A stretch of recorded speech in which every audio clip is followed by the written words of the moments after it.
Baik, bismillahirrahmanirrahim. Assalamualaikum warahmatullahi wabarakatuh. Baik, Ananda sekalian, apa kabar semuanya hari ini? Hari ini kita akan belajar pada mata pelajaran PJOK.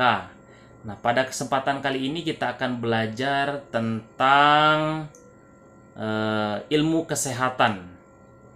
Baik, hari ini pada pelajaran ke-10 kita akan belajar tentang bahaya HIV AIDS. Nah, mungkin sudah pernah mendengar ya istilah ini atau penyakit HIV AIDS ini. Apa sih tujuan pembelajaran kita? Tujuan pembelajaran kita ini yang pertama adalah memahami bahaya HIV atau AIDS. Kemudian memahami cara penularan HIV/AIDS dan juga memahami cara mencegah penularan virus HIV/AIDS. Nah, jadi ketiga tujuan pembelajaran tadi mudah-mudahan ini tercapai sehingga kita paham ya, baik dari bahaya, cara penularan dan juga cara mencegahnya. Baik, langsung saja kita akan bahas satu persatu.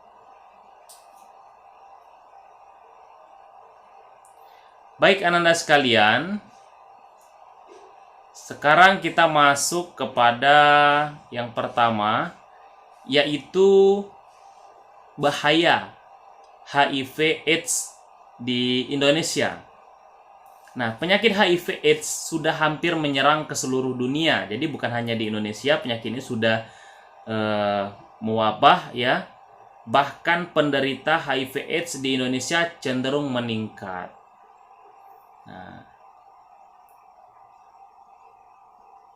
baik, sekarang kita berbicara tak kenal maka kita tidak tahu ya.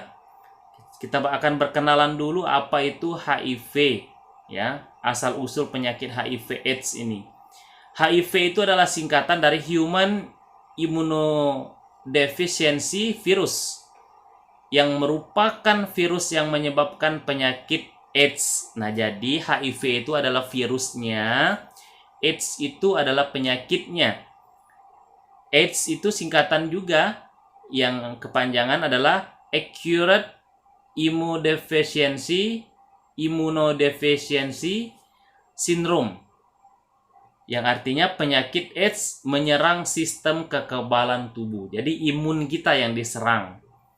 Nah, penyakit AIDS ini disebabkan oleh virus HIV, yang mana penyakit ini menyerang sistem kekebalan tubuh kita. Wah, bahaya ya. Padahal kekebalan tubuh kita ini sangat penting ya untuk bisa bertahan. Baik, sekarang tahapan-tahapan virus HIV/AIDS menjadi AIDS ya. Nah, tahap awal yang pertama yaitu infeksi dulu dari HIV, virus HIV tadi. Kemudian tahap tanpa gejala. Nah, jadi tidak ada gejala dulu. Kemudian tahap ARC atau AIDS Related Complex. Ya. Kemudian tahap keempat adalah baru tahap AIDS.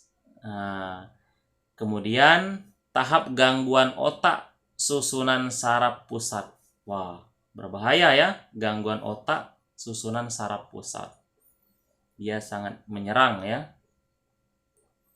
Baik. Nah, ini ada informasi penting. Penyakit ringan seperti flu atau influenza akan menjadi semakin parah jika menyerang pengidap HIV/AIDS. Nah, jadi orang-orang yang terkena penyakit HIV/AIDS itu kalau dia flu ya sangat parah ya flu-nya itu. Kemudian setelah flu tadi ya menjadi parah kalau AIDS, kemudian rasa lemah, lesu yang dapat menurunkan daya tahan tubuh atau stamina ya merupakan salah satu tahap awal infeksi HIV. Nah, jadi awalnya memang ini menurunkan ya daya tahan tubuh, lemah, lesu ya staminanya. Baik, sekarang kita masuk kepada cara penularan HIV/AIDS.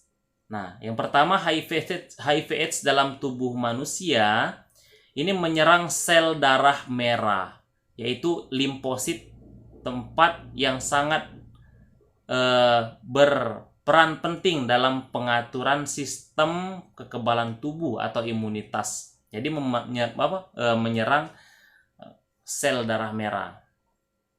Selanjutnya masa inkubasi, ya, HIV/AIDS. Masa inkubasi adalah jangka waktu setelah terjadinya penularan sampai dengan timbulnya gejala penyakit. Jadi ada masa waktu terjadinya penularan ketika seperti kita sekarang ya, virus COVID itu ada masa inkubasi 14 hari. Nah, ini setelah penularan dia ada jangka waktu ya untuk timbulnya gejala penyakit itu sendiri. Nah, sekarang penularan HIV/AIDS dapat terjadi melalui cara-cara seperti berikut.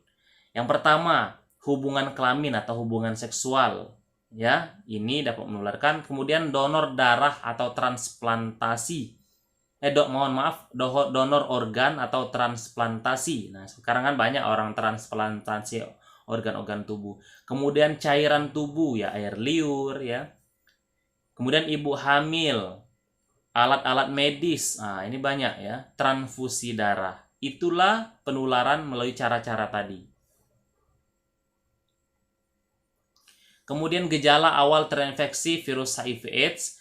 Nah, ketika HIV dalam masa inkubasi setelah penularan, perlahan-lahan kekebalan tubuh mulai mengalami penurunan, gejala-gejala fisik mulai terlihat ya seperti demam, kemudian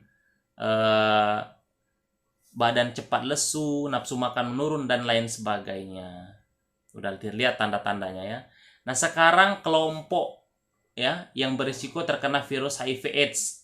Yang pertama ini, nah, homoseksual atau sekelompok orang yang menyukai hubungan seksual sesama jenis, LGBT ya, lesbi, gay ya, transgender dan ya. Kemudian hiperseksual ini kebiasaan berganti-ganti pasangan ya. Kemudian biseksual. Nah, biseksual tuh dua, dia suka dengan laki-laki dan juga suka perempuan. Kemudian pecandu narkoba, ini termasuk ya orang-orang berisiko tinggi terkena virus HIV. Karena dia penularannya bisa dengan aktivitas mereka ini.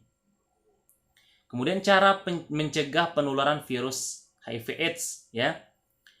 Pencegahan HIV/AIDS yang pertama selalu menggunakan jarum suntik steril dan baru ketika melakukan penyuntikan. Nah, ini Pak, biasanya di rumah sakit, puskesmas biasanya sudah tersedia yang baru ya.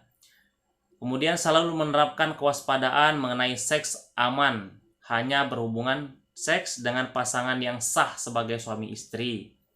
Selanjutnya, jika ibu hamil positif HIV, sebaiknya diberitahu tentang semua resiko dan kemungkinan yang akan terjadi pada dirinya atau bayinya. Baik. Sekarang obat HIV/AIDS. Nah, ini ada beberapa obatnya. AZT ya. AZT, azidotimidin. Obat yang diperkirakan mampu menahan perkembangan virus dan mengandung efek samping. Nah, ada efek sampingnya AZT ini. DDI, disositidin, obat yang mampu menahan reproduksi virus AIDS dalam darah. Kemudian DDC, zalticabin, obat yang dapat menahan perkembangan virus HIV/AIDS. Nah, baik Nanda sekalian, itulah ya mulai dari bahayanya, cara penularannya, kemudian bagaimana kita mencegahnya ya. Mudah-mudahan ini bermanfaat untuk kita semua. Marilah kita menjaga kesehatan kita, semoga kita terhindar dari penyakit ini ya, karena itu sangat berbahaya. Lama-kelamaan ya kondisinya ya akan sangat merugikan ya, kesehatan kita, merugikan diri kita, masa depan kita, keluarga kita ya, terutama agama kita, bangsa kita akan rugi. Baik, sekian, terima kasih dari Bapak ya. Bapak akhiri, wassalamualaikum warahmatullahi wabarakatuh.